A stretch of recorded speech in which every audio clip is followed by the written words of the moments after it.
লজ্জাহীন মহিলা বা লজ্জাহীন মানুষ বা দোকান কাটা মানুষ যে কেউ হতে পারে, সেটার নিকৃষ্টতম বা উৎকৃষ্টতম বলা চলে উদাহরণ হলো মমতা ব্যানার্জি।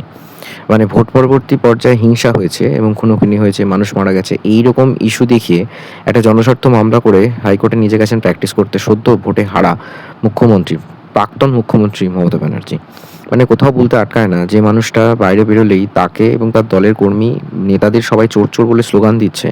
আর সবথেকে বড় কথা, যে দলের প্রতিষ্ঠাত্রী অর্থাৎ মমতা ব্যানার্জিকে দেখে হাইকোর্টের যারা অ্যাডভোকেট রয়েছে তারাই চোর চোর বলছে, যেখানে অন্য কোনো দলের কেউ আসেনি। এটা তো ফ্যাক্ট যে বলতে পারবে না যেখানে বিজেপি ঢুকে গেছে, তিনি এসেছেন কেস লড়তে এবং সেখানে দেখেই সবাই চোর চোর বলে স্লোগান দিচ্ছে। এটাও মানতে হবে যে সদ্য ভোটে হেরে গেছে, এখনও তার ক্রেজ আছে, ভিড় জমে গেছে তাকে দেখার জন্য, মানে চোরকে দেখার জন্য, চোরদের রানী যে তাকে দেখার জন্য। সেই মমতা ব্যানার্জি তিনি গেছেন ভোট পরবর্তী পর্যায়ে হিংসা হয়েছে এই দেখিয়ে তিনি কেস লড়তে গেছেন।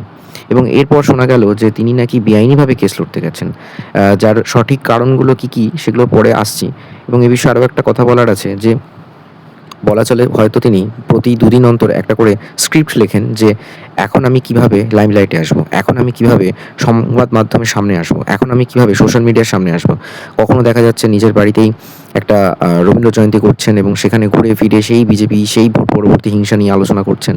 কখনো দেখা যাচ্ছে যে তিনি তার দলের কি কেন কোলাপস করলো, ভোটে হেরে গেল, সেটা নিয়ে তিনি বাড়িতে বৈঠক ডাকছেন এবং সেখানে যথারীতি ফেসবুক, ইউটিউবে লাইভ স্ট্রিমিং হচ্ছে। মানে তিনি নানাভাবে, এটাই তাকে হয়তো কেউ স্ট্র্যাটেজি লিখে দিচ্ছেন যে আপনাকে সবসময় লাইমলাইটের আন্ডারে থাকতে হবে। 71-72 বছর বয়স হয়ে গেছে, 15 বছর যে রাজ্যের একটা মুখ্যমন্ত্রী, একদম প্রাতিষ্ঠানিক হেড বলা চলে, অ্যাডমিনিস্ট্রেটিভ হেড হিসেবে তিনি কাজ চালানোর পর দেখা যাচ্ছে যে রাজ্যটা একেবারে ভরাডুবি করে দিয়ে গেছে।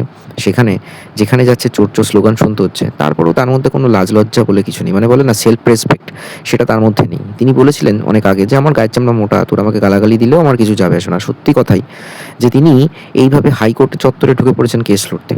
এর আগে মনে আছে মাস 2-3 আগে এসআইআর নিয়ে তিনি ইলেকশন কমিশনের এগেনস্টে সুপ্রিম কোর্টে কেস লড়তে গেছিলেন এবং সেখানে বারবার করে কিছু একটা বলতে চেয়েছেন, যেটা খুব একটা গ্রান্টেড করেনি জাজ। তো এবারেও তিনি সেই রকমভাবেই তিনি গেছেন যে ভোট পরবর্তী পর্যায়ে কেস লড়তে গেছেন, যাকে অ্যাসিস্ট করছেন চন্দ্রিমা ভট্টাচার্য। বুঝে পাই না যে একজন আইনজীবী সে কী করে স্বাস্থ্যমন্ত্রী এতকাল ছিলেন, আই ডোন্ট নো। মানে এই ধরনের কাণ্ডকারখানা হয়তো পশ্চিমবঙ্গে এতকাল ঘটেছে বলে, কখনো পুরীর মন্দির, কখনো দুর্গাঙ্গন, এইসবই শুধু তৈরি হয়েছে।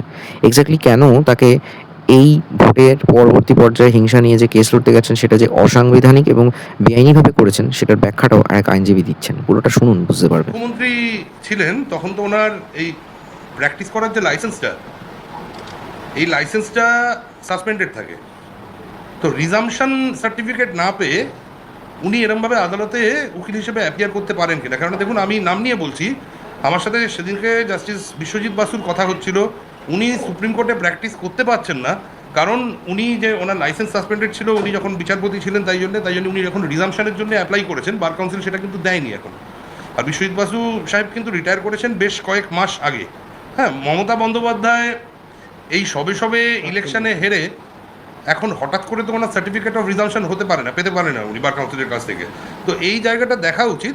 আর এটায় যদি উনি রিজামশন সার্টিফিকেট না নিয়ে আজকে উনি যেটি করতে এসেছিলেন সেই জিনিস করতে আসে, তাহলে বার কাউন্সিলের কাছে আমার মতে আমাদের স্টেপস নেওয়া উচিত আর কি। সরকারি পদে থেকে, সেটা জনপ্রতিনিধি হতে পারে বা হাইকোর্টের বা যে কোনো কোর্টের জাস্টিস হিসেবে প্র্যাকটিস বা জজ হিসেবে থাকলে, সে সেই কোর্টে বা অন্য কোনো কোর্টে প্র্যাকটিস করতে পারে না। তার রেজিস্ট্রেশন বা লাইসেন্সটিকে সাসপেন্ড করে রাখে বার অ্যাসোসিয়েশন। তাহলে সেটা তো তিনি জানেন, এত বছরের পুরনো মানুষ।